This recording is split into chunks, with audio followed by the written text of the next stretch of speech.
Okay, so we're here with SSP 11. We have Jordan joining us for our first subject, which is going to be Modern Warfare's Warzone. Then we'll talk about the EV news for the past couple weeks, as well as our thoughts on the future of EV and if Tesla is going to reign supreme. And COVID-19 is obviously a must talk about because that's just the way the world is going. All right, let's start with the Call of Duty Warzone BR. So I'll bring up the first link, which was just the announcement. This was 2 weeks ago, or a week and a half now, March 9th. Yeah, it came out like the day they announced it, almost the day after they announced it. Yeah, just a little over a week and a half ago.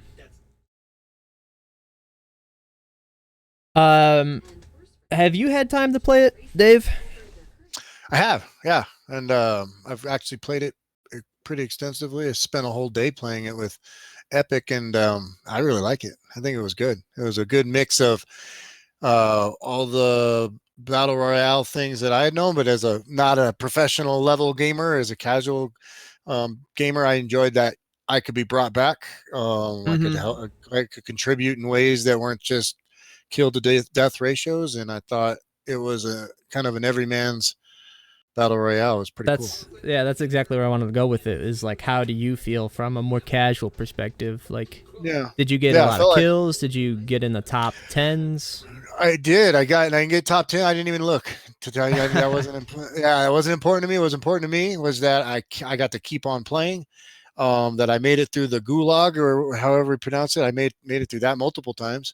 So I felt like that was well balanced enough that anybody, it's kind of a rock, paper, scissors level of chance of making it in and out of that. And when I didn't make it out, I had a good buddy that could buy me back in, and you got to play. Otherwise, us middling players, we go into these like PUBG, and you get shot in the head right when you walk in the door, and then you're waiting for your buddies to play for 30 minutes, and that's not fun. Yeah, the other thing is, like, so coming back through the gulag is new to BRs, and on one side it's like, okay, it gives everybody the chance to come back, but on the other hand, if you're a casual player, like, do you feel like the gulag is even beneficial? I think it was tough at first, but when I got the hang of it, I throw my grenade over there, and then I run the and I got a couple. I captured the flag. Yeah. A couple. I got some kills. A couple. I got killed. And yeah, I thought it was pretty fair. It just gives you, it's interesting. When I first read about it, I thought, nah, this is stupid. But to actually do it, the tight confines of that little shower area, it's intense. And you can watch. What's cool is you can watch if you and your buddy, you and your whole squad die at the same time. You can watch your squad mates from up above. Throw rocks sometimes at them. There's a couple different shower rooms. Yeah, but I've witnessed a couple times. Yeah, I could see Epic fighting in the gulag, and you're like cheering them on. It's cool to watch from up top. So yeah, it was well done. I think it's cool. Yeah, I've noticed a couple times that there's a couple different gulags, like, because I'll go to gulag and not see my friends, and then also there's a couple different shower room setups, so it adds some variety there. Yeah. It's but overall, I thought it was a really good experience. It is a good idea for casual play, because that's something that, like, it's fun to play pub, and you get that out of pub where you go in, you die, and it's like, you value your life more. But I feel like the conflicts are a lot more.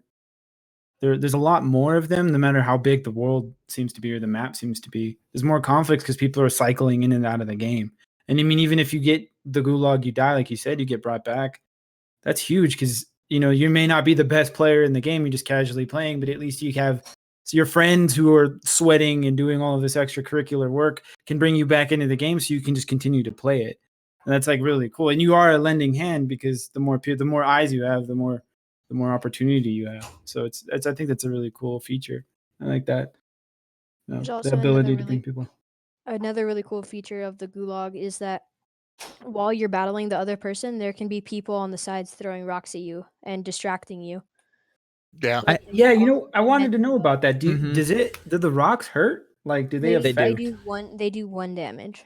I didn't know What if it did happens anything. if I've you never kill hit someone anybody with a with rock? Do you get any any bonus from that? Right? I mean, you only have I didn't 5 even rocks. think about that. Yeah, What You you only only have happens have if five I five. do? rocks. Yeah. I don't know. That's an interesting question. I It's a always wondered, Pandora's box. like, are you just helping the person? Like, if you do the 1 damage and that guy dies, the other guy just goes in, and you're like satisfied that you did that for them. Yeah. Or where you do throw rocks, you can punch other people that are throwing. You can fight up there. Yeah. So you do damage with your fist. It's not a lot, but No. I've never had the opportunity, nor care, because it's a loud, obnoxious punching sound. But what if you knock someone out? Like, what if you take someone to no health while punching them up on the balcony? I don't think you can. I've seen people go at it for like 5 straight minutes, like kind of wondering why they're doing that. And but yeah, I've seen them do it, and I don't know what. And I've never seen anybody die. There's all I've types been of punched. little weird variables. But I really like. I like that you can. I like that you can get the load drops. Will be you can get your loadout from multiplayer that you've built up over time. So it was nice to in the middle of the match to go get my custom loadout and like slip on a comfortable pair of shoes and be very well versed in those weapons instead of the randomness of how you start. I have That's mixed true. It feelings. is true. It's kind of it's a gamble. It plays to the strengths and weaknesses that you think you're going to benefit from. And so this is a question: how often do those weapon drops come in? Are they like Pretty often. periodically? Are you initiating them? They're periodically, and if you go to one of those buy stations, you can buy them for $6,000. I So didn't then know that can that. play into I didn't know that either. That can play into like later circle management and tactics. Because if the But if circle's getting tighter, you're gonna want a DPS gun. You're not gonna want Yeah, a but also at sniper. the same time, you can buy multiple things from the buy station, but you can only carry one at a time. So let's say you buy one of those loadout things and a missile, you have to carry either. So you One or the can't other. stack those perks. No. Hmm, that's so when interesting. you do buy a loadout, the loadout drop, does everybody get it? Like, can it be Yes. seen Mhm. from miles, and then you're just basically 3 people can inviting grab trouble? it. Yes. Yeah, because it's a Mm, surefire conflict when you go towards one. It's not too yeah, that's bad. true. Well, it's bait and switch maneuvers too. I mean, Mhm. you can put it in a situation and see who's willing to take the bait. And that because that's what I didn't understand. I was like, why are these like are they periodic like the planes in pub? Like or are they like the the crafts in what's that other EA game we were just talking about the other BR Apex? Like are they random or what's going on with them? Because like there's times when you're like, well, that's kind of a fishy place for that to come down. And at this moment, I didn't know you could spawn them. I never knew that you could spawn them. So now that I know, that opens up a different avenue for how I engage in situations. Because I was just running up to it like, oh shit, it's a plane. Here comes a loot drop. Let's like gather around and prepare. Not like someone threw it down and is trying to bait me into taking my own death. Yeah, So it's also that's rather there's also innocent. a cool factor. I experienced it yesterday, but you can die from getting hit by a car. But Yeah, the cars You have actually to have be armor, so you the cars are deadly because you can get you're armored in the car, so the car takes damage before you do. I think. especially Yeah. the little dune buggies Depends. that go extremely fast. Does it depend on the car? Yeah, I think it depends on the aim too. I mean, I've shot at people in broken armor when they're within the car, but it's it's really hard because they move fast as hell to tell if it's me hitting them or if it's like the window got broken out or something like that. Mm. Yeah, but you would have to be careful because I was running through a ditch and a car came through the other side and murdered my whole team. They're fast. It's really hard to avoid them, and they turn on dimes, man. They have the best traction. Right? You're not fighting the car, and I like that everybody can get in there. I mean, they have a big lumbering like not tank, but like Semi yeah, flatbed semi thing. looking thing. Yeah, which is just armor to the teeth. And yeah, it's Mhm. overall. I think. I mean, Jordan, let me get your opinion. How do you fare? You're a big Fortnite player, right? And you're now really into Overwatch. So, of all of these games, how does it compare to the other ones? So I would say the vehicles, I would say it's much better in the Warzone because Fortnite, there were vehicles that actually do damage to people, and I feel like it balanced the game more because you were able to get out of situations that you were stuck in, but also at the same time they didn't have any armor or things to protect you, so you could get sniped off of your vehicle, unlike in Warzone where you have a bunch of Mm, armor while you're in a vehicle. So it's like But a, in a tactic then. That's interesting. yeah, Would I you? forgot the. Go ahead, Dave.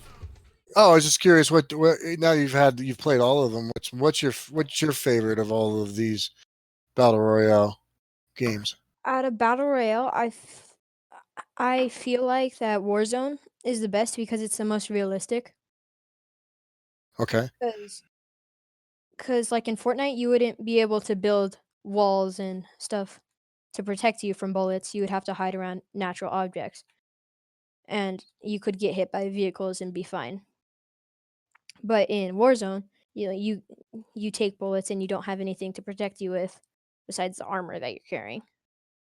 That's I've true. And always been Yeah, that is true. pretty partial to PUBG for Do like you, that similar reason. Like I like the more or less realism and the simulation yeah, aspects? Yeah. Okay.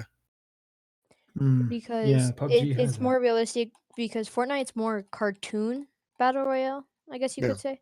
Yeah. I Well, guess we Apex likened is it to. kind of right in the middle. Yeah. I was gonna ask Yeah, how would you compare it to Apex? I would say Apex is both because it can be a little cartoonish, but is also realistic at the same time.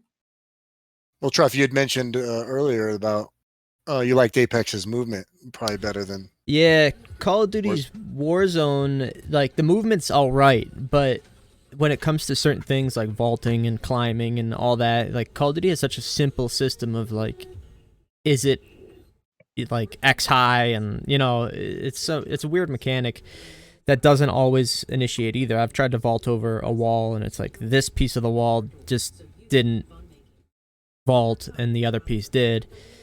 Oh, And yeah. many times I've been trying to go up, a cliff or like just a hill of rocks, and those rocks are like they're good stepping stones, man. They're not that bad, but you can't do it in Call of Duty. Yeah, I did notice that. Yep. If I go back to the transportation thing, Fortnite just added helicopters to their Hmm. vehicles, so they just got helicopters. And they have one driver, which has a window protecting him, and the other four you can carry are on the outside, so they're able to get shot. But the way to get the driver is you have to shoot out the windows to kill him, Hmm. or you could just shoot down the plane. Because if you could have a helicopter war, if you have two helicopters in the air, they could try to shoot each other down, and whichever one wins. So do the Fortnite helicopters are they turreted? I haven't played Fortnite No, in such a long time. It's been like they have no weapons on them, but just you can shoot. oh, So okay. a So it's your main team tactic that focus. people like to do to win in helicopter battles is take miniguns on the plane. Hmm. So it's a bunch of turrets shooting down the other plane. Yeah, Hmm. Fortnite's so crazy. Uh-huh. Yeah, it's almost too crazy if for new people now. You get Yeah. on and the building aspect is tough to grasp if your brain's not Yeah. wired that way. That's I was one of that's the the part biggest I reasons. That's Yeah, all that's it one of the biggest is. reasons I didn't like it is because of That the building. that is something I'm not the best at. I have like the reason I can win in battles is because I have good aim. But my friend Keegan, he has extremely good building. So if you get into a build fight with him, you almost every time lose, and he wins because he can get high ground over you and then just shoot you, and you can't do Plus, anything about it. there's all types of like manipulation of the walls and editing where you'll break a wall out just so you can build your own wall and then edit Yeah. like just the top or the side or whatever, so you have this weird you're playing it to your advantage based on how you build and edit. Yeah, it's called taking people's walls. So you would specifically break their wall to put your own. So when they try to heal, you edit it and catch them off guard. Is the It's main crazy. way to do that. And it's all happening in split seconds. Yeah. Fortnite's Yeah. building is Oh, they'll insane. be building while they're like running and building at the same time while they're shooting, and yeah. And they added a new aspect. It was a little while ago, but you can fish now. So you can fish weapons and fish. But they have 3 types of fish. They have a slurp fish, they have a flopper, and they have small fish. A small fish bring you to 75% health. Floppers give you whatever health you need, up to 50 health. So let's say you're at like 60 health, they would bring you all the way up to 100. And slurp fish give you 50 shield or 50 health, depending on where you're at. So if you're at 90 health, they would get you to 100 and give you 40 shield. So let me That's- ask you this, Jordan, because I haven't played Fortnite in a long time, and I don't know if you really sat down long enough to play Warzone and see the contracts, but would you prefer having like a battle royale with small chunks of like mini games like fishing, or like having to go and collect letters or dance in certain spaces, or have like Warzone level contracts where it like affects the actual way it's a mission within the game in the BR realm, so to speak, I would but rather have the Warzone aspect of it. where it's more Because like driving you to do something that's beneficial rather than just having like goof off stuff.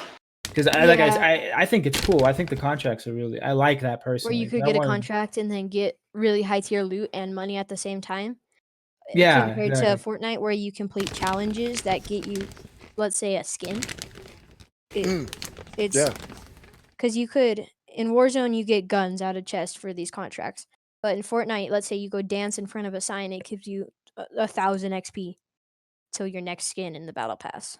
They do have the daily missions and Warzone missions and stuff like that, where you do get the experience, like stickers for your guns and stuff like that. Yeah. The contracts, the fact that, like, a lot of times if I come back from the gulag and I need loot and I drop somewhere that's already looted, if you find one of the scavenger contracts, like, you're actually getting loot because those boxes aren't there for everybody else that don't have that Yeah. contract. Oh. Mhm. Mm. So it Those adds all types of actually strategy. those chests aren't there until you pick up a contract. Yeah, and So you could the go loot that place, and that chest isn't there, and then you get a contract, and there's a chest in the middle of the room. yeah. So if you come back and you have no loot, it's a perfect contract. The Yeah. recon one, did you know, Jordan, that it actually shows the next circle when you complete one of those recons? No, I did not. Yeah, if you But open up the map, it shows it. there's also a thing like that in Apex. It's a character. His name is Pathfinder. He can go up to these signs and can save the next circle. But he also grapples everywhere and creates zip lines for your team to go places. Would you rather have like a character that does that though, or would you have a contract that does that? I That's would like an rather have a interesting contract Yeah, I because feel like that's because more. you could find contracts throughout the world, but in Apex you play with a group of 3. And let's say you pick your character last, someone else could take that character from you. Yeah, Yeah, see, and that's interesting. And then someone might not pick it at all. And then what? Like you've lost Yeah. that opportunity. But at least with Warzone, it's available to everybody who's willing to take it, as long as they're willing to take it. It's And But just a there's matter of whether you want to do it or not. they seem like they're also evergreen too. another thing. So like in Warzone, those loot drops or the loadout drops you can get, they're kind of like the same aspect of Lifeline in Apex, who drops a health care package where they both drop a bunch of loot, but you get to choose in what loot you Apex, want in Warzone. Well, yeah, that actually makes me think of a point, and we look at everybody's opinion. So the class-based systems, right? So Call of Duty's less of a class-based shooter, but then you have like Overwatch, which is a strict class-based shooter, and you have like Apex, which is right in the middle. What do you guys think about? Maybe there should be more class-based. Maybe you need a medic, and you need a heavy, and you need snipers. What's your opinion on that with Warzone? I don't know. I'm I not a big fan of that in BRs personally. well, you could technically do that. Like you could have one person in your group snipe, you could have one person in your group hold grenades, and one have a bunch of shield. It really depends on how you like to play the game. Because in Yeah, Overwatch, there's certain ways, like in competitive, you have to have 2 tanks, 2 damage, and 2 healers. But there's also modes in like arcade where it's normal Overwatch where you could have as many DPS or as many tank as you want.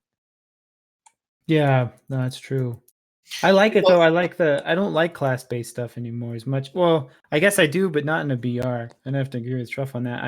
I think they should keep it out of that. If anything, having the weapon drops, I mean, that could be your class-based system right there. If you want to play Right. sneaky, if you want to play aggressive, if you want to play DPS, Yeah. well, I like Battlefield. I like being an engineer. I like being the guy that he hits the tanks and builds turrets and that kind of thing. Or you can be a medic or a sniper. I think squad based BR I think classes have a place in that. Because you complement each other well. You become a team. Like Overwatch, because it's a 6v6 battle royale technically.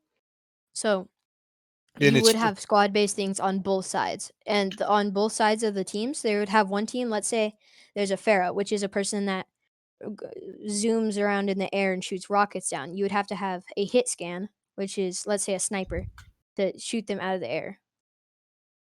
yeah. You have to Both set the complements. class-based things that complement each other. Yeah, that's the opposite of what you're trying to stop, right? Is that pretty much what Yeah. you're saying? The Yeah. rock paper scissor effect. Dave, Yeah. you bring up like an interesting. It could be the future, I guess, of BR. Is like what if they had a 4-man squad based BR and you could only have one healer, one. Yeah. That's it. Yeah, Yeah. I One of can each imagine. I can class. see them going. I mean, that's kind of where they're going with this, with the 3 people. That's where they go with Apex in a way. Yeah, yeah, yeah. Yeah. I like it because a quick twitch shooting has never been my forte, but organization and resource management, that's definitely up my alley, right? So I think if you want to cater to everyone, that it just depends. They should have Do you think they should maybe force it though? Do you think they should no. force squad They based should have play? a mode. They should have a mode for that, right? I Mhm. think. Yeah. I mean, I could Well, see I mean, like a like- BR like- coming out with a forced one healer, one tank, one. Yeah. Like you get to pick who DPS. you want to be, but there's those 4 choices are all you get. Like you have a tank, a Mhm. healer, DPS, and like rogue or whatever. Some fucking Yeah, that's what I like about Apex, is that they give you those options, because there's a, let's say, a healer like Lifeline who gives health drones and puts up a shield when you get revived. But there's also a defense person named Gibraltar who puts up a giant shield for his ult. But Mm. which are 2 things. There's a healer and a defense. There's also a person named Bangalore who throws smoke grenades and missiles, which is attack. So it gives you all these options that you can play for while playing Battle Royale. So you could either go all damage, all defense, all attack, all healing. Would Or you like could it go if they forced you to choose one healer, one tank, and one DPS for every No, squad? I would not like that, because let's say someone else, I brought this up earlier, someone else picks damage and you really wanted to play damage, you would be forced to play healer or tank. Yeah, and you could be crippled. You might be better at damage than inventory management. and, Yeah, like, because there could be one having tricks. tubby. This is the one thing I like about Overwatch, is that they brought up banned rotations in this new competitive season. So every week there's 4 people that get banned from playing, and you cannot play them.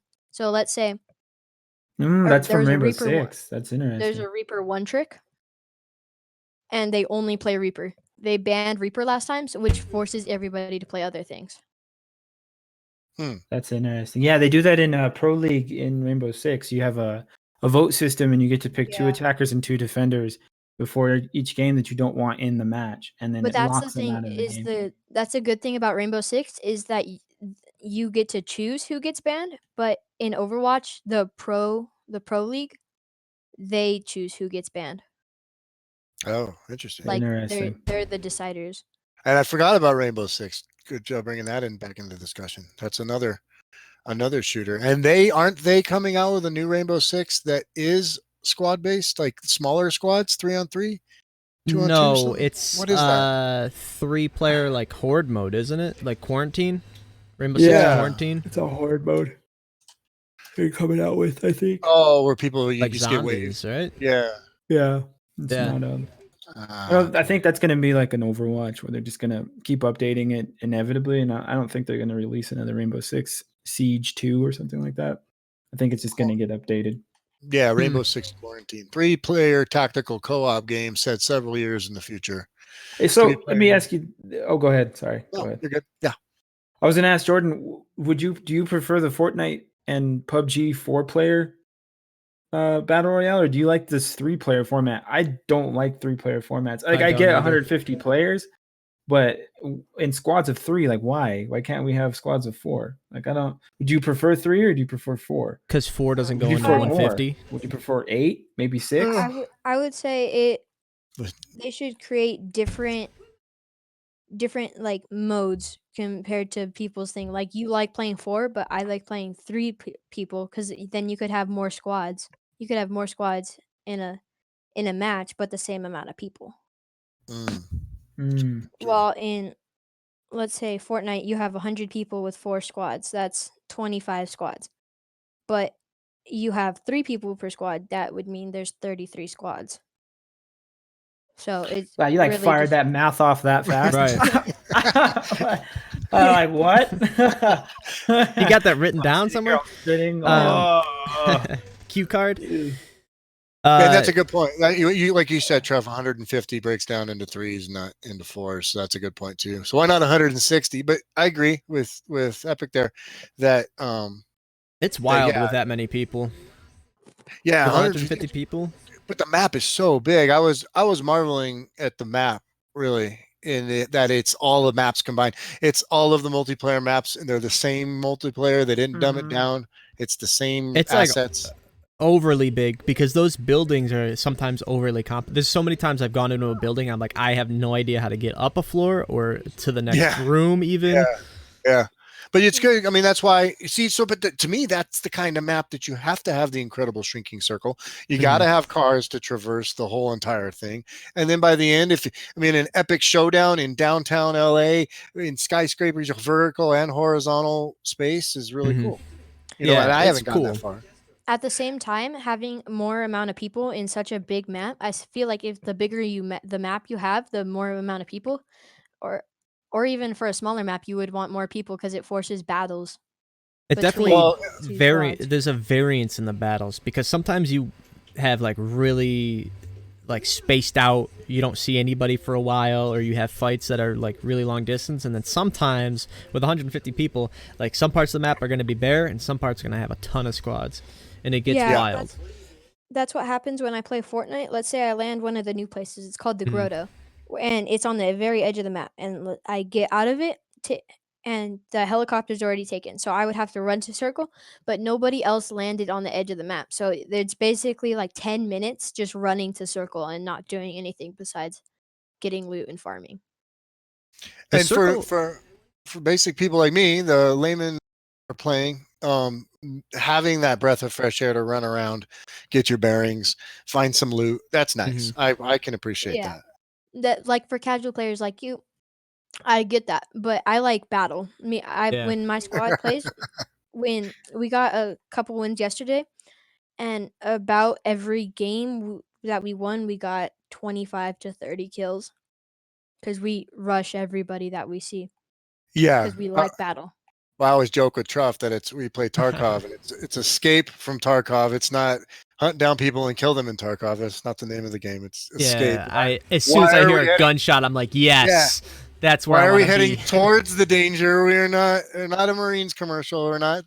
Why shouldn't we be cowering over here in the corner and escaping? Yeah. But you guys are definitely the different player than me. But I can appreciate Call of Duty because it gives me an opportunity to be me and still have an effect on the game. It's fun. Another thing I like about Warzone is that depending on the rarity of your weapon, it gives you a better or worse sight. So you could have like attachments a legendary in general. Yeah, you could have a legendary AR, and it gives you a better sight for it. While if you have a common one, it gives you no sight at all, and you have to shoot with an iron sight. See, I didn't realize that was the difference. I saw legendary and unique and all that, but I didn't realize that was the actual difference. Yeah, because they took away the adding of attachments specifically, like they do in Apex and PUBG and Blackout. But you can get the different rarity weapons, which have different scopes and attachments already on there. Yeah. See, and but that forces you to get weapon drops. I feel like because you may not get the type of weapon style you want. Like maybe I don't want an ACOG scope on my Scar. I want a red dot. So it does force you to like kind of grind people out to get the money to get your weapon that you want the way you want it. Yeah, That's why I another, like. Go ahead, Jordan. that's another interesting thing about like Fortnite is they created, so they had drum guns, and drum guns were way overpowered, so they took them out of the game. But they brought them back in mythics. So there's 5 mythics or 5 or 6 on the certain parts of the map with henchmen. They added henchmen, which are basically guarding a certain area and the boss. These henchmen do shoot for a lot of damage, but you can kill them and scam them for chests and loot, which is really nice because let's say you kill a henchman and you don't have loot. You go to a henchman chest, scan their face, and they give you a bunch of good loot. But they're the bosses. So in the middle of the map, there's a place called the Agency, and it has the hardest boss in the game. He's not too hard to kill. He has 300 shield and 100 health. His name's Midas, but he carries the only drum gun in the game. It's called a Mythic, and it shoots really fast and takes the same amount of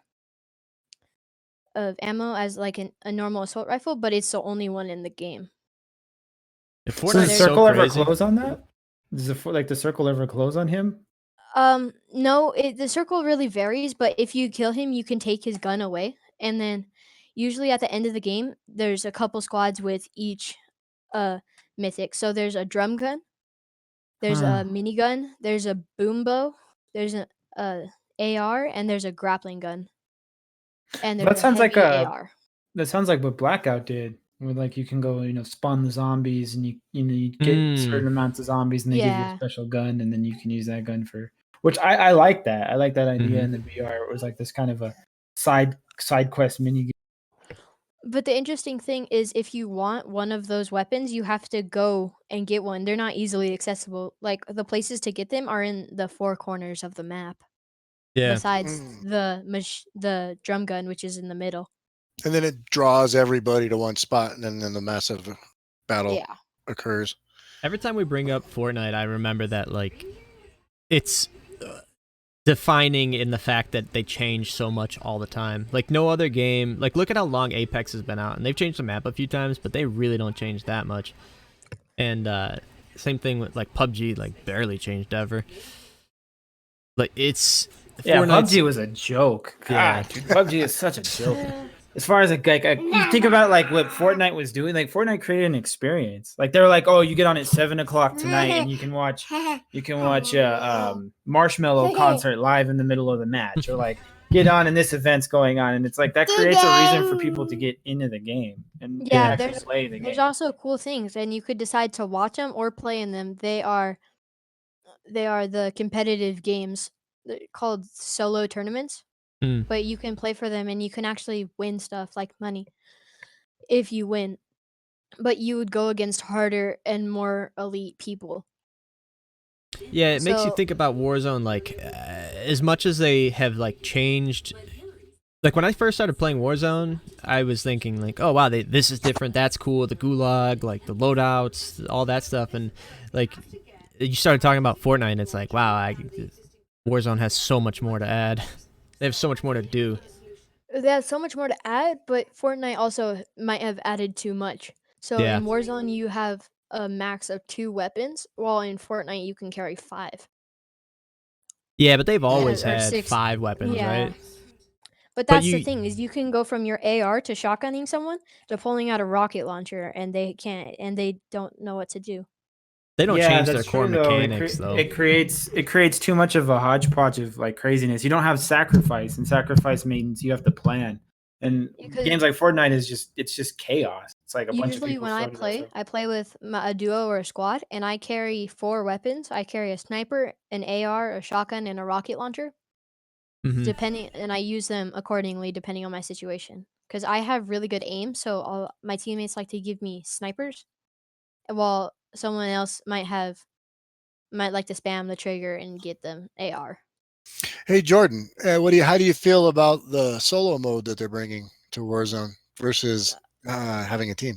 I like I would say I'm glad it's a mode because it really depends on how you like to play. Like if you like all the loot to yourself, I would rather play solos. But if you like sharing and having people to help you when you get downed, I would say that's why you would play squads. The That's total me. change of pace, yeah. Yeah. Yeah. But so do you feel that the single player mode is maybe the more hardcore mode, or is it Yeah, just I feel like it would be preferential? a more hardcore mode for more hardcore people, but also squads can be that depending on you could like single out very people. Like in Fortnite, there's really good gamers like F- Tfue and Ninja. And let's say they go to Warzone and they create like a squad together. So there's a squad like Fort or of Ninja, Tfue, and another really good player. What would you do against that? Right? Yeah, individuals that squad up. Yeah. Yeah. And that's inevitable. That's a good point that people do that in solo mode. You and your buddies are Yeah. still talking. You can say, I'm over here at the silo, meet me there. Yeah, but And you can't join your own. You can't join their games like that. You'd have to but you like can't. really. Is it random? It's random, yeah.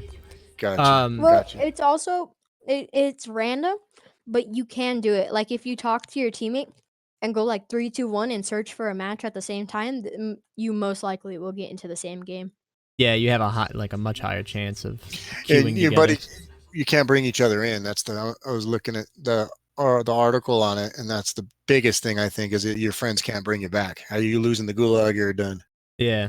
But you can't even join as a party, like you said. You have to actually like try and coordinate it, and then right now Warzone's so popular, and it depends on like where you live. If I tried to queue with Jordan, like there's almost no way because they're gonna give me something East Coast. Yeah. And but as far as the different squad modes go, like I don't see why they don't just add all the squad modes that people want to play. Like PUBG did that, solos, duos, quads, and then Apex eventually came out with like the whole trio deal. But that like ruined people's friendships because like they were so used to Yeah, because you Fortnite have and PUBG, four 4 people. people. Mm. But that's the cool thing about Fortnite is that you can have more than 4 people. I think you can hold up to 16 in a lobby now. Dang. And you can either go into they have this thing called it's like a team royale, but there's teams of 20 and you basically race to kill each other. But you can have huge teams now. Yeah, and Or you can go they're into gonna a be bringing creative. they're going to bring that to the duo and 4 people matches too, which is also incoming.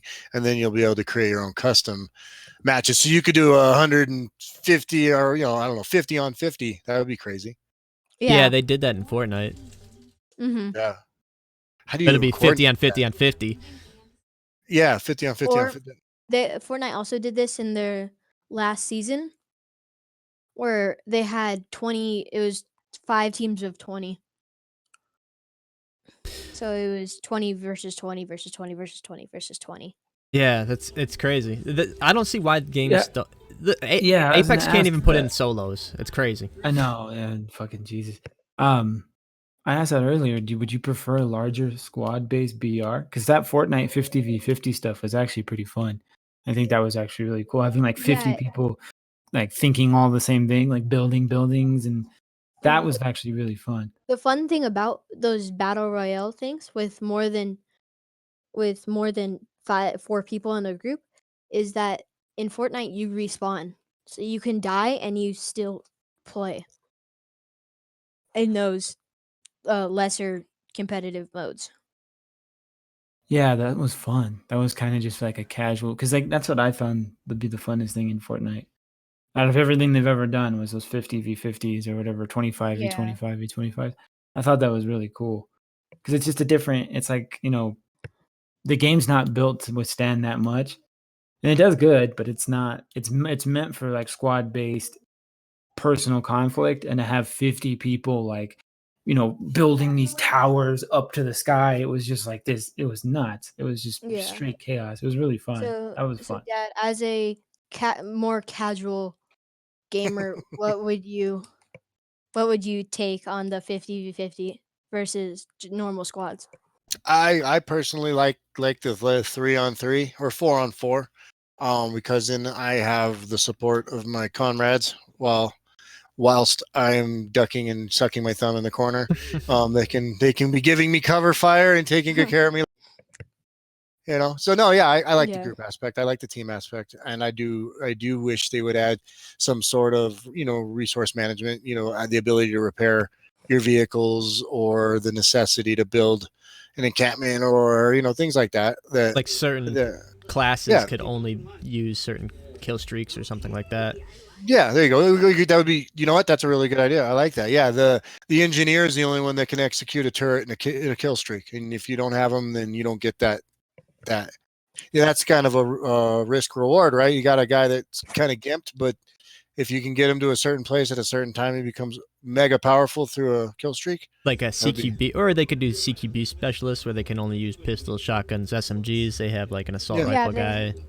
Yeah. Sniper, yeah. A But like a sniper. sniper could be a healer, because then he can't just camp out. You need him to do something, right?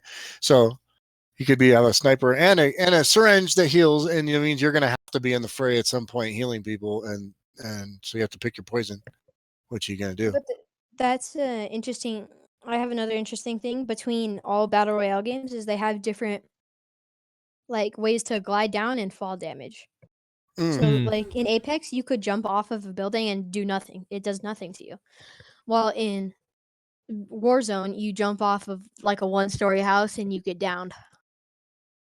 Warzone's pretty lenient compared to like I think Modern Warfare in general. I think they might have increased the fall height before you take damage. I was just playing I fall yesterday off a and I lot of realized stuff. how small like it may have been in Fortnite where you jump off of like a 3-story building and it does maybe 15 damage to you. And I jumped off like a 3-story building in Warzone and it knocked me down. Yeah, Well, But that's more Warzone, you like can a pull your realistic aspect. parachute in jumps too Yeah, in which is Warzone. another cool thing because Yeah. in like Apex, if you're gliding down from the start and you accidentally go too close to a mountain, you'll deploy your jetpack and you can't pull your parachute out again. You would just fall down where your jetpack deployed. yeah, you're no longer gliding. Yeah.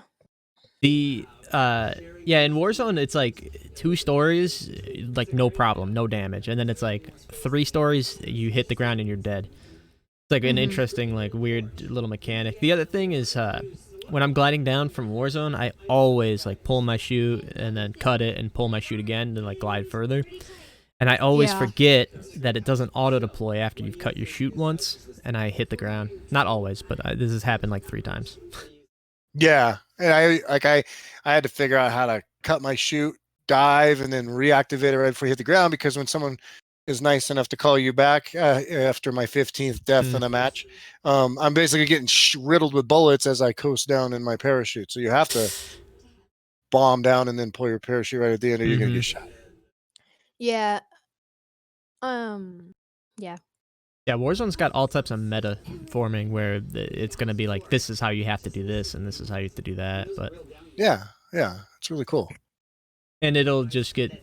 I hope they keep adding more game modes. Obviously, they're coming out with the duos and squads, but like everybody's saying, like 50v50 or v50, and stuff like that, or like so they have plunder right now, which is cool. I don't play it personally, but the fact that they have the thought of like taking this BR space and putting different, like entirely different game modes and win factors is cool. What is plunder? I haven't played it either, and I haven't done much research on it.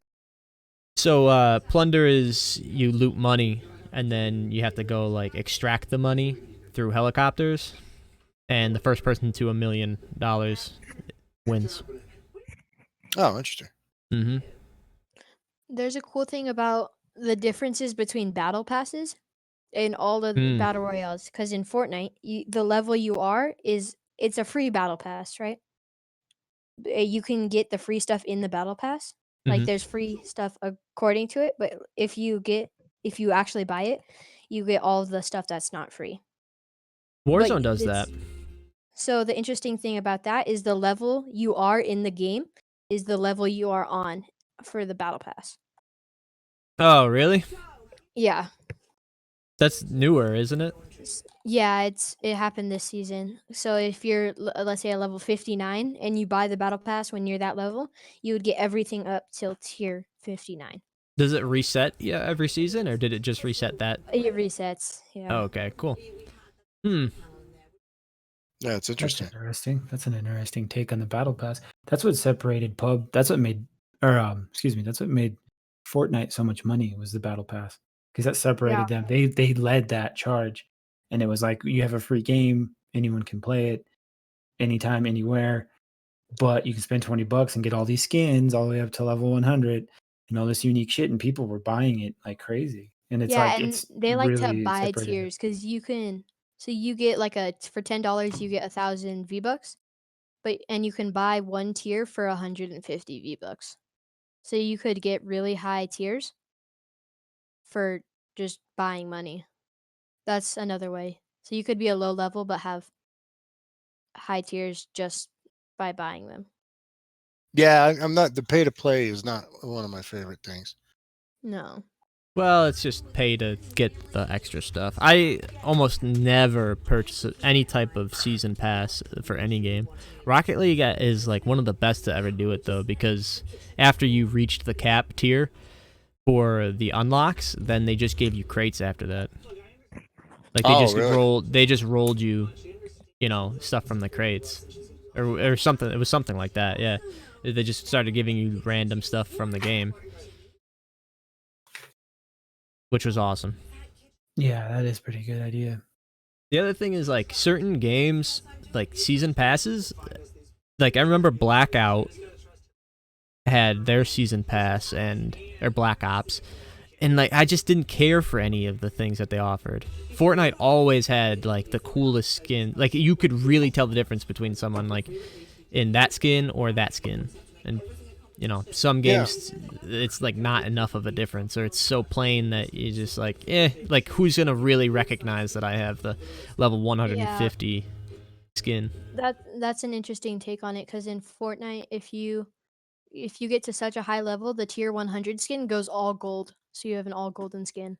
Hmm. So it's really like you can tell that they're a high level Yeah, that's new, isn't it? because everything they get would stay gold. So if they go into a boat, the boat would stay gold. If they pick up a gun, the gun would go Ah. gold. Oh, that's pretty That's cool. pretty interesting. Yeah, that is pretty interesting. I think that they should do something different though with and then maybe they do, but like let's say I grind to 100 and you paid $50 to get to 100. I think like my gold should look different from your gold. I Mm-hmm. think that there Yeah, should be something they said about that because it kind of fucks and it pisses people off, in my opinion, when you're like, I spent 100 hours this season grinding to that, and you're like, man, just spend $50. It's like, Yeah, but if you spend the what the fuck? $50 and you grind as much time as the person, you know what I mean? Yeah, but you should, if you unlock it with XP versus paying to get there, Oh, I think okay, it should yeah, be yeah. two different suits. if you unlock it with XP, you're still the level that you are, and you'd have to work up to the gold. Okay, So all right. it's not like they Yeah. would just give it to you. That's yeah. You should Uh, have to earn that. You should not be able to. yeah, yeah, you shouldn't be able to pay for that at all. That's interesting. I think Yeah, you I didn't have know to they be did like that. a level 300 to Hmm. get all gold Midas, So they did that which with that takes one effort. season, like the Frost King or whatever it was, or the Frost Wizard guy.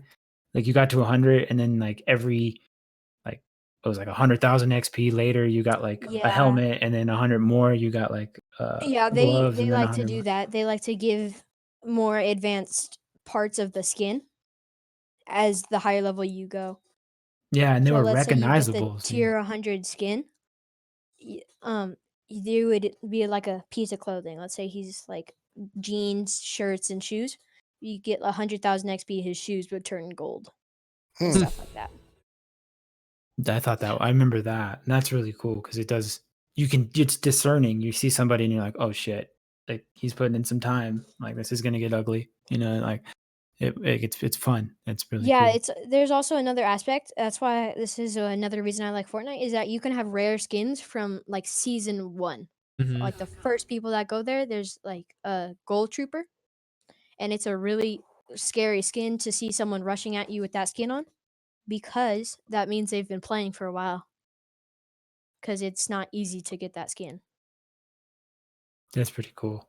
Yeah, I That's like really that. That's good, why yeah. that's one thing about Mordau that I like so much is you see certain weapons, and not as much as it was anymore because they haven't patched anything in a long time. But there was a time when like people who had plumes spent like a lot of fucking time in the game because it took so much gold to get a plume, and it like you would see somebody and you're like, oh, like this guy's a little sweaty. Fuck it. He spent some Yeah, time in this but game. it's another way to that Fortnite gets money is they have really rare skins. Like they had a Skull Trooper who came out in season 1, but last year or 2 years ago, they brought it back for Halloween, which made them over $1 million because everyone wanted it so bad. they missed out on it the first time, so they were like, I want it again. Yeah. Yeah, they They- get millions of dollars off a dollar skin.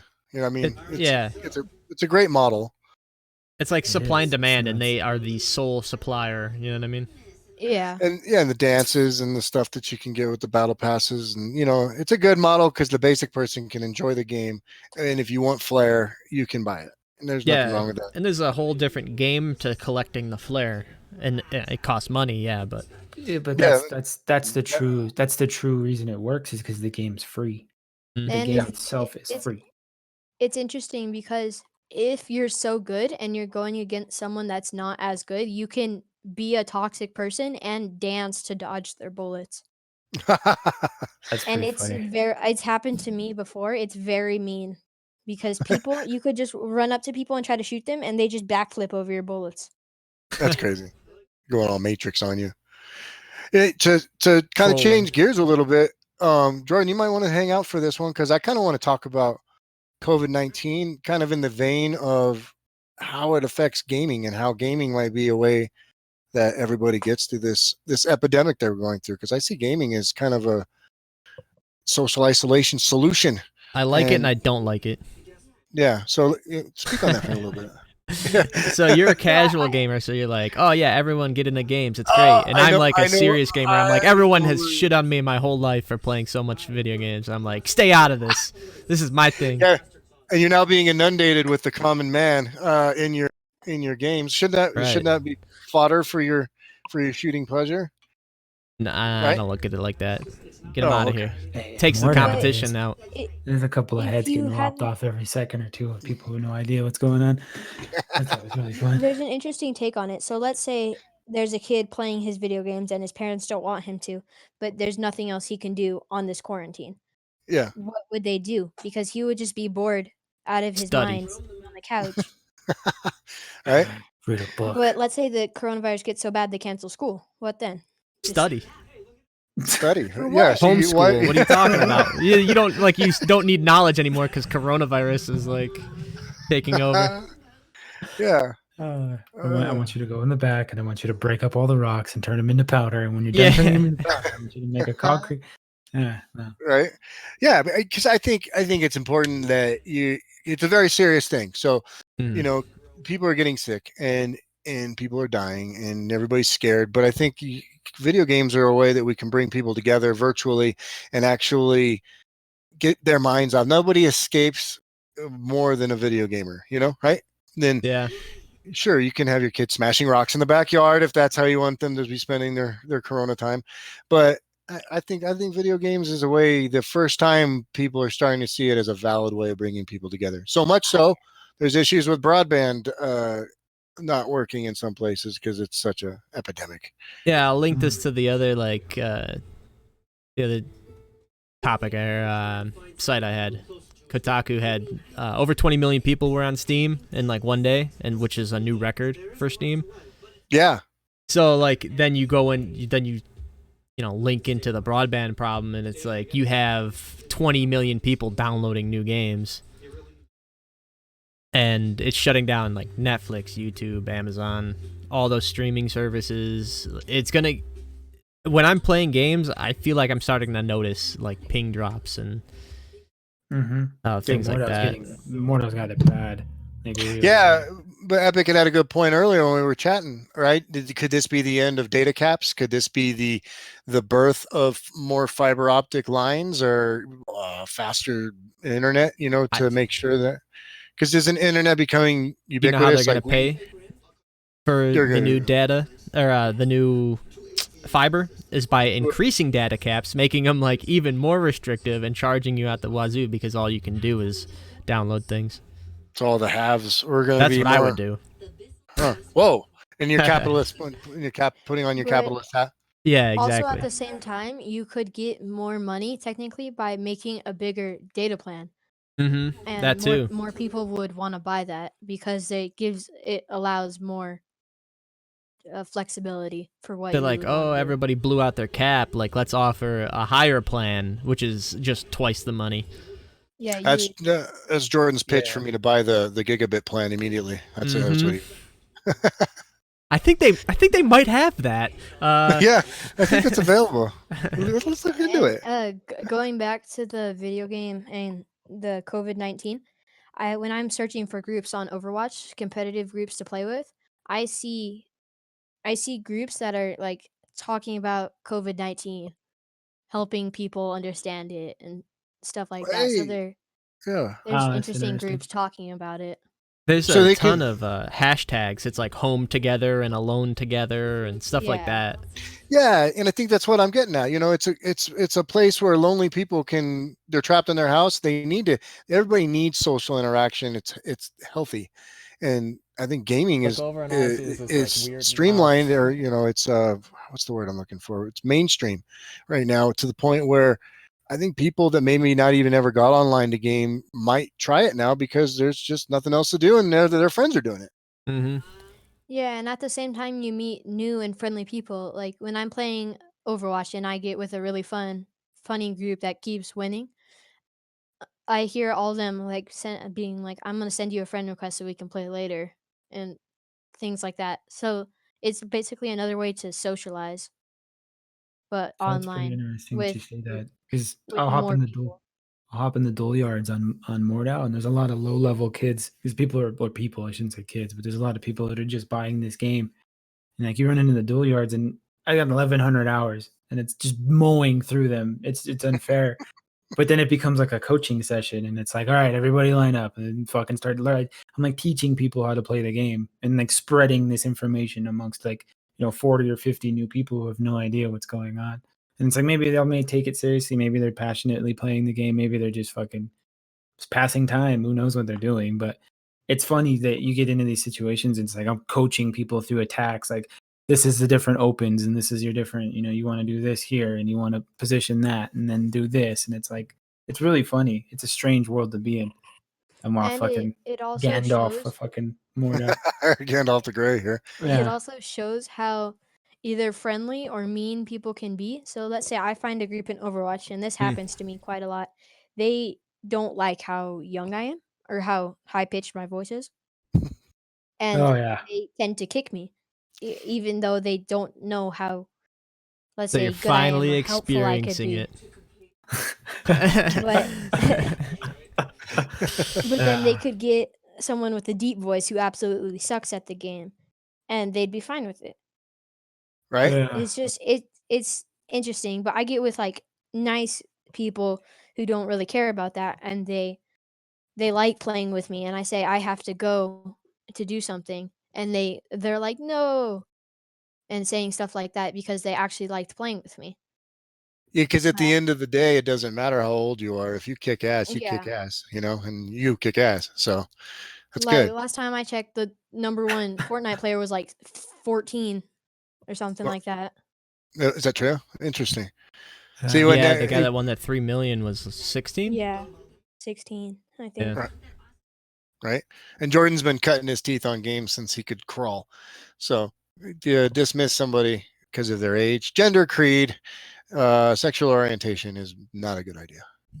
But the interesting part about it is there are some stereotypes in Overwatch. So I see there's a healer called Mercy, and gamer girls tend to play Mercy. So there's a stereotype that all healers that are girls will play a girl healer, Mm. which it's interesting because it's usually true. It's just like an interesting Some take. stereotypes can be. Yeah. Yeah. They're spamming age, sex, location. Oh, it's not like that. ASL, yeah. Yeah. No, it's not as Well, it's like bad. a Well, fucking I don't know. computer, you get lit up. Oh, that's why the You shoot stereotype too. exists to begin with. Yeah, because Yeah. there is truth to every stereotype. That's how people got catfished in like World of Warcraft. They'd like make female characters, even though they That's were how- like 40-year-old that's- fat dudes, you know? That's what I did. That's literally what I did because I Mhm. made a female character and everybody was exponentially nicer to me, helpful, guiding. You know, You it's play it great. a little bit, you know? Yep. Oh, to the point where I actually, the head of 1,000 people strong guild gave me his guild, and I was the leader. Yeah, but money it was like inheriting a small continent Yeah, of riches and armor and people and resources. It was amazing. that's exactly how that works in real life too. That's exactly right. You got to find yourself a sugar daddy, and then they'll pass it on to you. Kingdoms in like the medieval times fell for less. Yeah. I just batted Arnold my little- Schwarzenegger. Bill Clinton. Just start naming Right? them off. That's- The guys that were suckered by like not that great looking, you know. My World of Warcraft avatar was a stunner. I tell you what. I tell you what, all proud of your like tig bitties. Yeah. So, what do you think about when you're not playing games, using your computer to help calculate a coronavirus cure? Oh yeah, you crunching numbers. What's that called? I know what you're talking about though. Nvidia does it right now. You can, Well, Yeah. that's how you used to like Nvidia. mine for Bitcoin, which was all selfish. But now there's like, Yeah. Nvidia's calling for people to give some of their computing process of their No, GPUs, they've been doing that. That's how they like research for cancer blockchain and and stuff, stuff. Yeah. Let me see. or whatever it is. Yeah, look up what that's called again. that's insane. It might be in this link.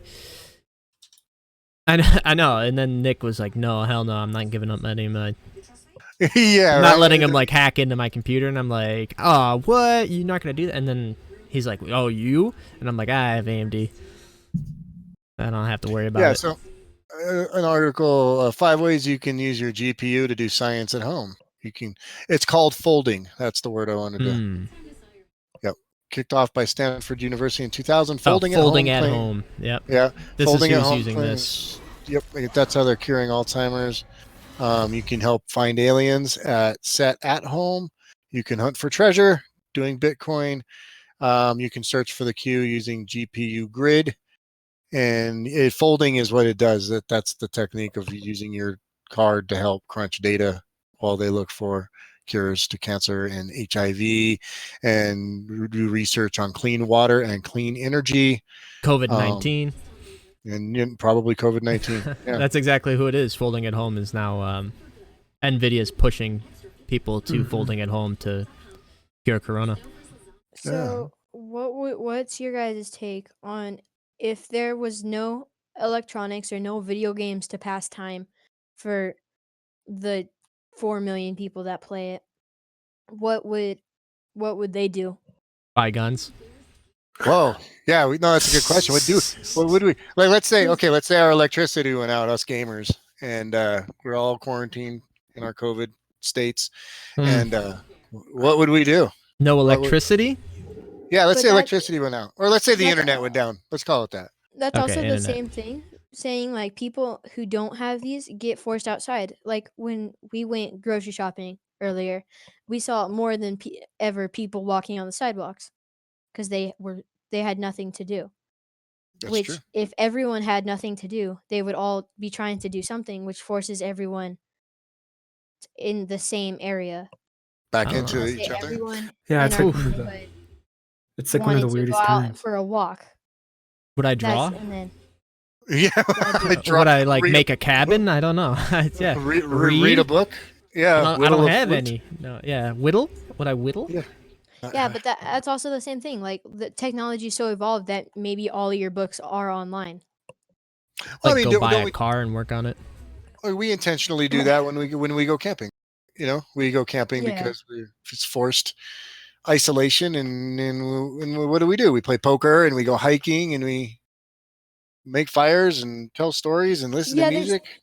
There's things like that, but that's with Yeah. like a group. But let's say the group consists of the whole United States Yeah. without electricity and all that when the true apocalypse hits. Yeah. Well, it's a crazy thought because this is like one of the worst times to have a virus attack because we're so interconnected, but it's also one of the best times because technology is so advanced that there's something to do. Like you think about, like he's saying, like think about 100 years ago. I mean, we were fairly connected, right? I mean, people were traveling from continent to continent, but something like this happened. Let's say it isolated the United States. What the fuck do people do? Because they sit in their fucking houses. They don't have refrigerators. They don't have fucking technology. There's nothing. So you have to go bear the fucking virus to go get food. And then what? And like everybody around you sick. They have no fucking Full breakdown, you mean? medical. Yeah, it's Like, a full. It'll just erode. No everything. electricity, no running water. Like if we didn't have planes flying over from China back and forth, COVID-19 would have never made it to the United States. Just because we're so networked, though, it had a chance to get here. But because we're so advanced technologically, everybody's got something to do. Like we're all inside doing this. Like I can stay in my house for 6 fucking straight And it's days. still It doesn't bother spreading. me. And it's still spreading, but it's not like it's not as bad as it could have possibly been. It's really crazy. So people can work from home now because of technology. Yeah, because of technology. You can do your job from your house and be safe and not brave the virus. Only go out when you need to. You have refrigerators to keep your stuff, full. Well, it's even deeper than that because like we use Zoom teleconferencing, which is now becoming ubiquitous in the business world, where it's going to change the landscape of business. Everybody's going to start doing conferencing at home. Like I had 4 different trips all over the United States that I was supposed to take this month. We're doing all of those exact same conferences from our houses, all of our own houses. So the head CEO of one big corporation is on the same teleconference Zoom in his slippers that you are on, that his boss, your boss, everybody is equal. All of a sudden, everybody's looking into a computer and they're all on equal footing. And it's kind of socialistic in its You might that might actually improve people's like work relationships with their bosses and things. Like, could you imagine teaching the people that you work with how to use that like software? Like, I don't know how to do this, share this thing or that thing. It's like all of a sudden we're learning right now because the power struggle like flips. Yeah, and you're gonna see, exactly. And when everybody's special, no one's special, right? Isn't that the well, it's not, in a way. But right now, you're special. Like you have more computer skills than probably some of the like older generation that still works there. You know what I mean? Like you're gonna be able to work at home better than. It's already happened actually when we were packing up our stuff and going home. Yeah, I could grab my laptop and my stuff was already at home, rocking, ready to go. I've already scheduled a Zoom teleconference, and I'm learning this weekend how to actually use that program to do a teleconference so I can host one, on Monday morning. So that's I'm excited. Where everybody else might be like, this is stupid and I don't want to do this, and I'm like, oh, okay. I'm really excited to do it because I think that you're, like you said, it's my strength and I could lead the charge on it, and that's and in this environment, that's social capital. It's important. Really. Yeah, but it's, I don't know, it's a weird world. I'm starting to get nervous too because of everyone buying guns. It's like at first I'm like, nah, no need for guns, my whole life, really. I'm like, yeah, whatever. But then like when you start thinking about the fact that, and I wouldn't even think this way if everybody wasn't buying guns, but now I'm starting to think like, okay, everyone's buying guns. Like, do I want to be the guy without a gun?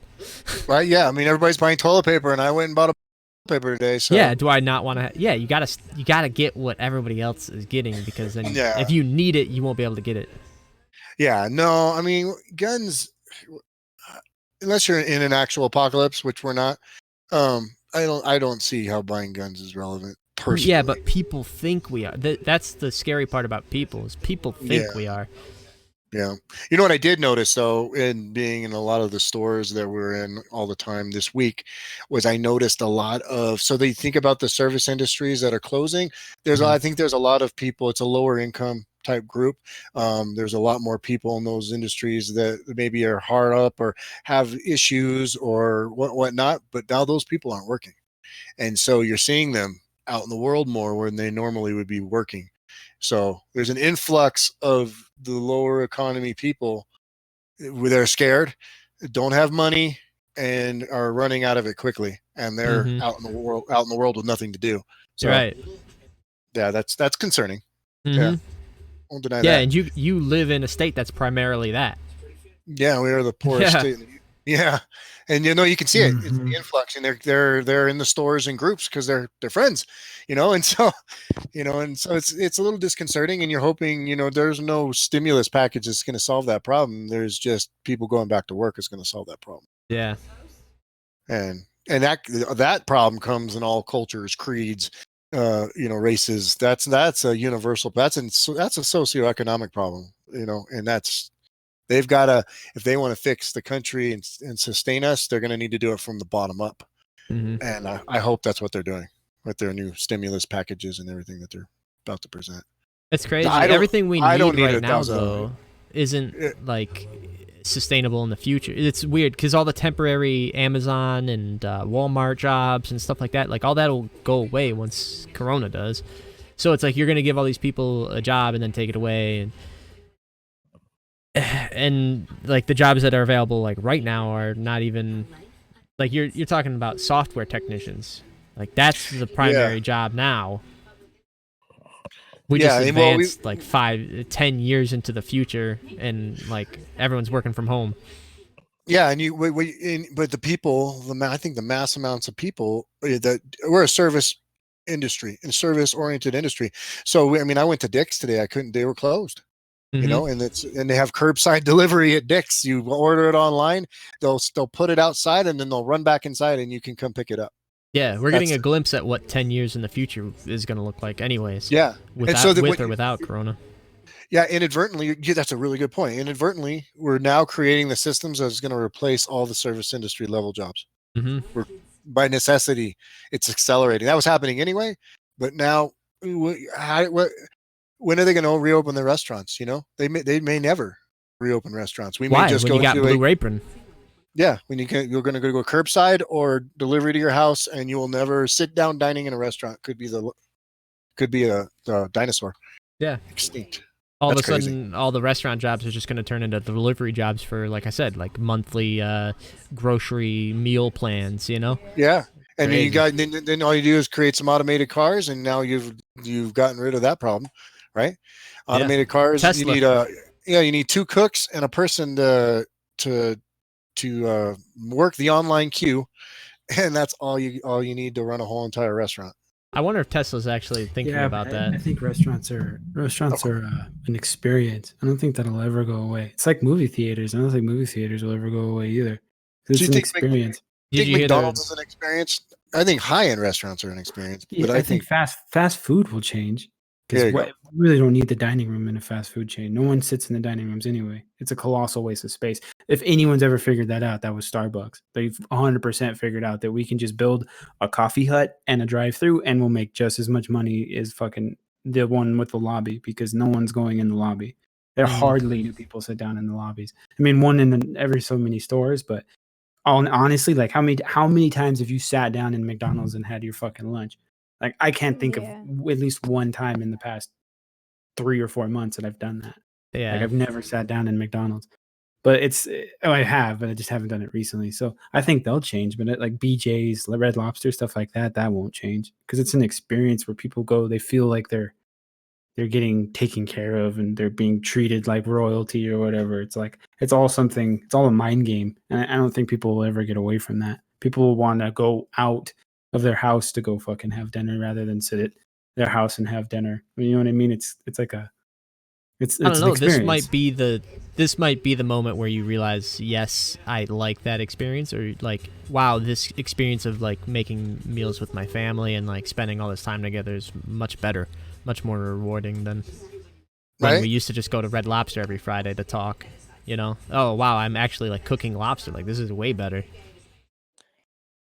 Well, But I guess what our company said in that email is that the alcohol's a necessity, and without us, the businesses would close. And if you think about any restaurant, what are they serving? They're serving cocktails, and people like cocktails. So I don't know how much of their business is cocktail sales, but that's a big deal. And people are going there to do that exact thing.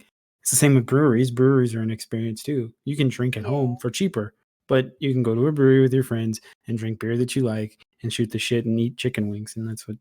Yeah, that's people why like to bars do. have been around forever. Yeah, you can drink at home. It's The safer. social aspect, It's yeah. way cheaper. Yeah. That's right.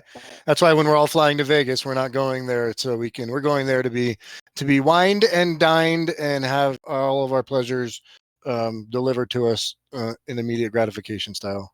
Right. Okay, I'm gonna head out. All All right. right, Well, buddy. thank you for your insight, Jordan. You're Yeah, welcome. thank you. Appreciate it. Thanks for letting me be in this chat. Yes, sir. We'll see you soon. Yep. Bye.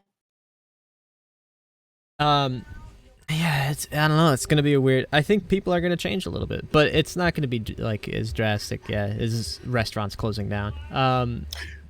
It'll just be a weird thing. Like when I was young, my dad taught me how to change my brakes, and so therefore I've like never gone to get my brakes changed. You know what I mean? But yet the brake changing places have not gone out of business. Exactly. Yeah, But it's going to give like a whole bunch of people the time to learn how to cook and stuff. And so you're going to have some people that drop out of going to restaurants as much. like yeah. my family never goes out to restaurants. We don't eat in restaurants. That's a I mean, look at what Amazon's done to Walmart and Target and all of these big business, these retailers. Amazon crippled them, completely Yeah. crippled them. And look at what right now is working more than anything, and it's those retail stores. Sometimes the old things they're there for a reason. People Yeah, want it, Amazon they want got it then and now. crippled at this point. Yeah, Amazon's reeling from this because people are fucking going and getting it now because it's there, and Amazon doesn't have. They have a theoretical supply. Like it's like this vague amount of stuff. It's not like going to the store and seeing it and being like, okay, I can get like 6 of these now. I mean, Amazon can limit you. I mean, it's not. I mean, I guess that's in the latter half of it, but it's a different situation when you get food 3 days from now versus when you get food today. And Look at how close Tesla was to like becoming the biggest company in the world. Like all they had to do was pump out their self-driving trucks like a little bit sooner.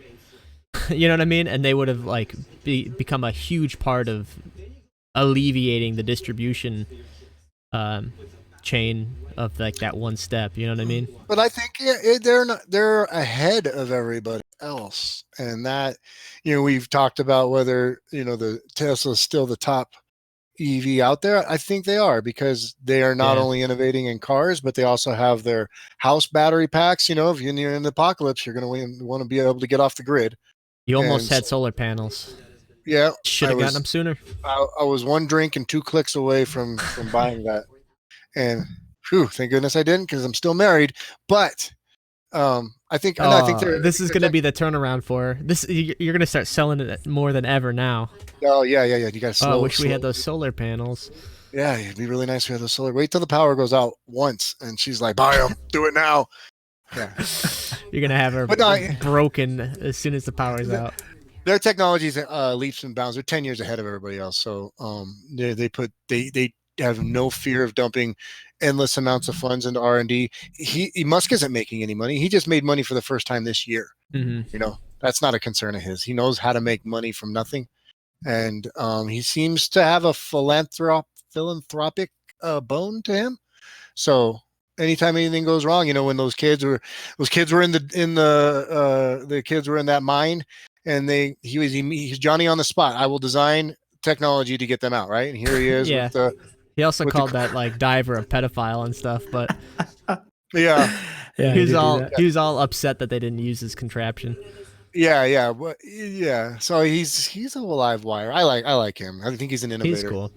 And he wears his emotions on his sleeve. Who doesn't like people like that? I've almost stopped entirely adding,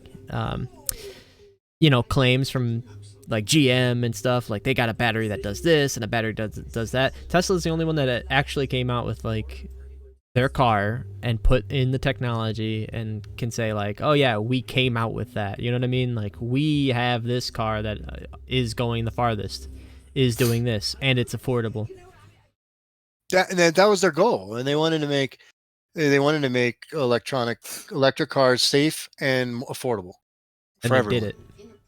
Yeah, and And I'll have one. I'll have one day. I will. Their stocks are growing, I'm not talking about stock market, but their stock of vehicles is growing now because people aren't like out buying them as much. Apparently, this is a problem across the board with all car manufacturers. Is Because they're lasting longer. yeah, well, specifically during crises, I guess, and COVID-19 Well, right now is the crisis. right now is the time to buy a car. They just do 0% Fed interest rate, right? Mhm. No one's buying them, low prices.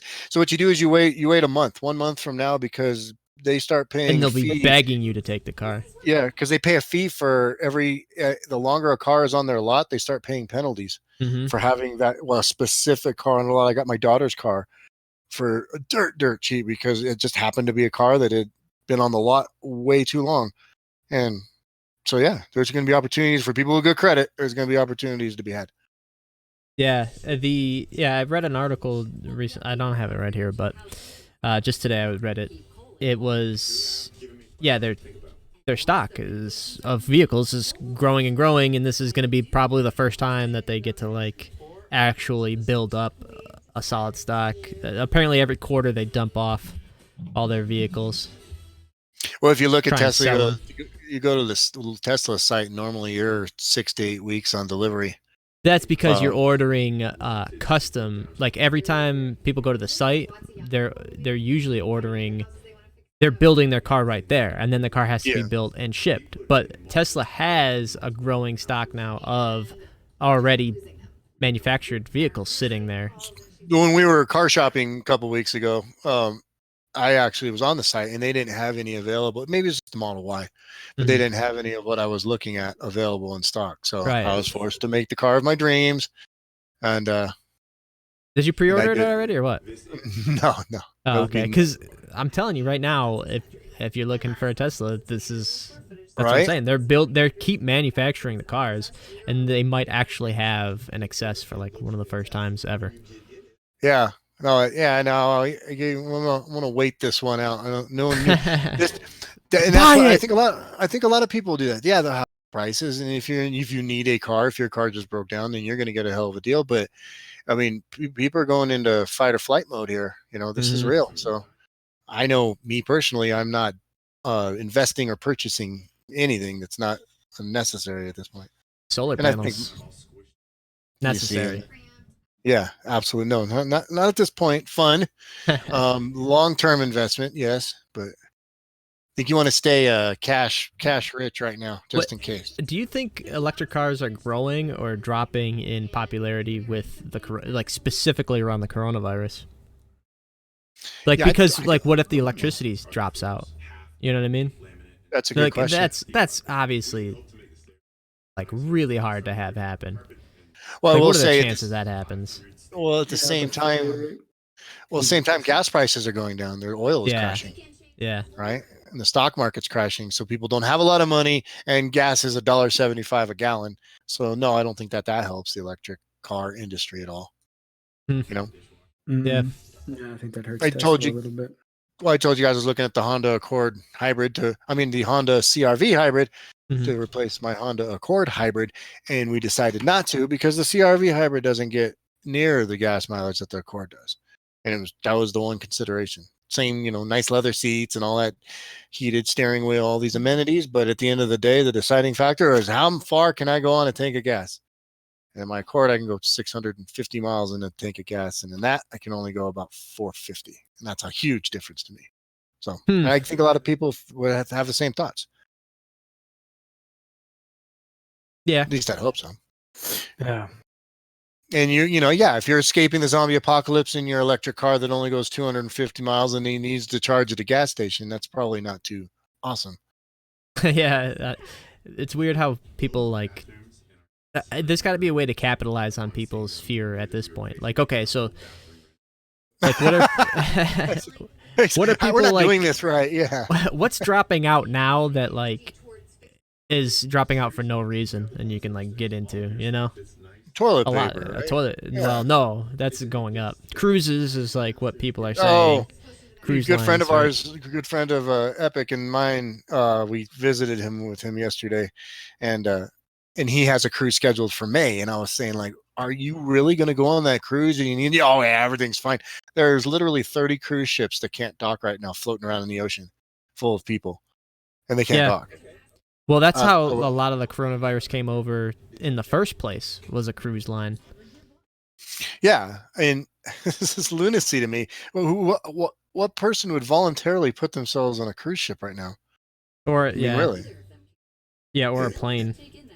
right? An Yeah, or a airport, plane. I would avoid an airport like to death. Would you see- I you mean, see I would they- still go. Screw it. They're closing down New York. I think it's New York City and Philadelphia's airports, not because there isn't enough people to staff them That's because of crazy. the outbreak. Yeah, they don't have enough people to safely land airplanes. Yeah, that's insane. Yeah, that's concerning. Yeah, and of course, I'm sure that they still have like the FedEx department, and Necessary private- things are still going. yeah, and the private that's got to be public. But I saw them earlier today. I saw that article come across, and it's a big deal. And to get these things start running, there's definitely going to be changes in the system and how things are viewed and how things work, because all businesses are going to come out of this poorer. Their bottom line, every business's bottom line is being impacted. And so they're going to have to cut jobs are going to be gone no matter what. So we are going into a recession. Unemployment's going to be 20% or higher. These are just inevitable realities. Listen, And- man, these are the things I know. All right, this is our chance to get this podcast running. Okay, because everybody's home. They need something to listen to. If we get a little niche of them, we're good. That's right. I agree. Absolutely. And we give them the relevant information that they want to hear. Absolutely. Yeah, relevant or not, whatever they want to hear. Well, hey, our insight's relevant. That's why we're here, because we Yeah. feel like we have something to say. And you know what? You know what I learned from all my recent podcasting is that you don't listen to podcasts like at the edge of your seat.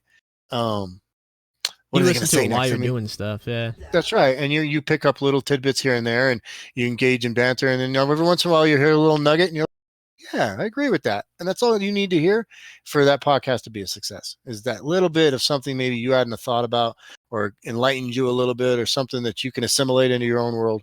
That's what people are listening for. yeah, the stuff that they can regurgitate back to other people. That's what I Yeah, love there podcasts you about. go.